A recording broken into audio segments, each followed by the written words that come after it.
So there is one thing that the Acolyte made history with when it comes to Disney Star Wars, is that it was the first actual Lucasfilm production that really got ratioed across the board, across all forms of social media. Something that we have never seen before, by the way, under Disney Star Wars from 2012 until now in 2024, which really just goes to show you exactly how the masses are viewing Lucasfilm's latest production by showrunner Leslye Headland and producer Kathleen, who is wreaking havoc over everything over at Lucasfilm. This is Mike Zero. Subscribe if you're new and like this video to see future updates. You can also follow me at Mike01. I thank you all so very much for the great and kind support. So one thing that we are all very sure about at this point in time is that basically Leslye Headland is running into full damage control mode and defense mode over the overall Acolyte trailer Backlash. In fact, 2 of the trailers that released, even some of the TV spots, have been getting endless backlash that is showing no signs of a resolution in sight, which goes to show you exactly how there's been a lot of drama happening behind the scenes. We've been talking about this, about how the Acolyte Season 2 recently got axed for multiple reasons out there, one of which had a lot to do with Bob Iger's cost-cutting measures, his cost containment plan, and Leslye Headland making all these different demands on the financial level for her overall stance over at Lucasfilm. And let's not forget about all the issues happening with the Backlash, showing no sign of stopping at this point in time. Now, focusing here on Headland and what kind of damage control she's been running into with the fans and how it's only making matters worse. It's going to continue to make things worse because we are less than a month away from this thing dropping on Disney+. However, with both Marvel Studios and Lucasfilm labeled as the 2 worst divisions at the Walt Disney Company, one major development now has much to do with the showrunner and director Leslye Headland and her most recent reaction after the Acolyte trailer Backlash hit a new level never seen before under Disney Star Wars. Now, Headland delivered the following. I think the time that we live in right now is the most difficult time for creators like myself, especially one who is in the LGBTQ community who aims to represent my community in Star Wars. I have noticed the new norm now is that many fans, if you even want to call them fans, love to watch something fail in the form of entertainment, and that is just outright disgusting and irresponsible behavior. We have noticed a certain margin of fans emitting this type of behavior with our promotion for the Acolyte, and it's something that I think you just have to ignore in the process, because this just further proves that there are non-fans out there in the end. Look, you can dislike the Acolyte all you want, but I just think it's foolish to judge something by a trailer and to say that it's agenda-driven, which is completely false and nothing more than a narrative, coming from those that are opposed to diversity, equity, and inclusion. I have seen nothing but great and wonderful comments and reactions coming to us from the 2 trailers that Lucasfilm provided, and those that are shouting into a void are nothing more than a minority. I was more than happy to have a conversation with Rian Johnson and how he handled nearly the same thing with The Last Jedi, and he really gave me a lot of pointers, a lot of great advice in the world, of course, to work with ahead of time. This series is going to be Lucasfilm and Disney's greatest approach to normalizing diversity, equity, and inclusion, and how important those really are in Star Wars.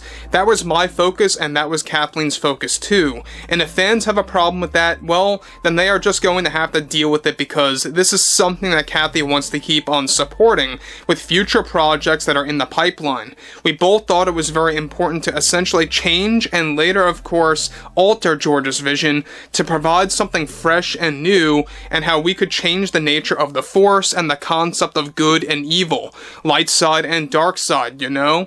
It's going to be very transformative for the brand and for the franchise altogether. I took full inspiration from things like Kill Bill, Disney's Frozen, and even The Matrix, and how we can really mix that in with Star Wars. For anyone saying that this series of ours is agenda-based or about sending a message and not focusing on story, truly has not done their research on my background and support for Star Wars, and perhaps if you have an entitled opinion that goes nowhere, you should really keep it to yourself. I would say I am one of the greatest fans out there that truly understands and respects the expanded universe and how it was the best move for us to essentially cherry-pick elements from that to insert into the Acolyte. Now guys, before I move on about what Kathleen Kennedy, of course, and Leslye Headland have been spewing over the past number of weeks, and the latest here with Leslye Headland is that she is saying, well, there's no agenda here, but there is an agenda, alright?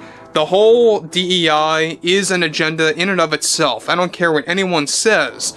But when you're focusing on diversity, equity, and inclusion over the story, when DEI is the priority, that is an agenda.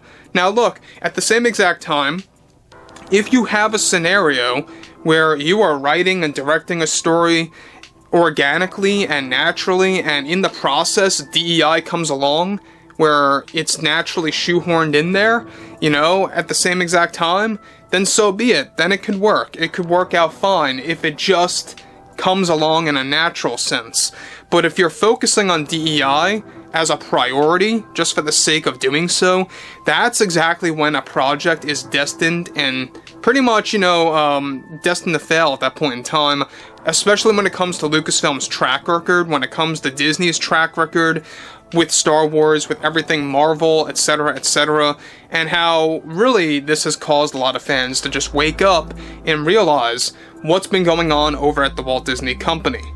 Now, moving on, she goes on to conclude, of course, we expected hardcore fans to have problems with the alterations that we provided in the Acolyte, but we have full confidence that they are going to get used to it all with what we are doing by rebuilding this brand into something new that will cater to diversity and inclusion so that we can reach a wider global audience. I don't and never will see that as any form of an agenda. Right now, however, I can't really go into detail about how this will break the philosophy in a transformative experience. So, there you have it again. She's literally admitting that this is all about breaking George's philosophy to make something transformative. And what she is really saying here, what this all translates to, is that the Acolyte will be the very Star Wars show that destroys Star Wars down to the ground, that cannot be rebuilt. Alright, that's what they want to do. Now look, this all comes in the wake of all of the drama happening behind the scenes, where Leslye Headland got fired and removed from numerous Star Wars projects, numerous Marvel projects, the cancellation of the Acolyte Season 2. This is basically now viewed as her one shot, her one-off, to kind of just shove things in everyone's face about what she wants to do. This is basically The Last Jedi 2.0 for two reasons. Number one, it's Leslye Headland, who is very Rian Johnson-esque, and number two, she looks up to Rian Johnson. She took a lot of inspiration from him.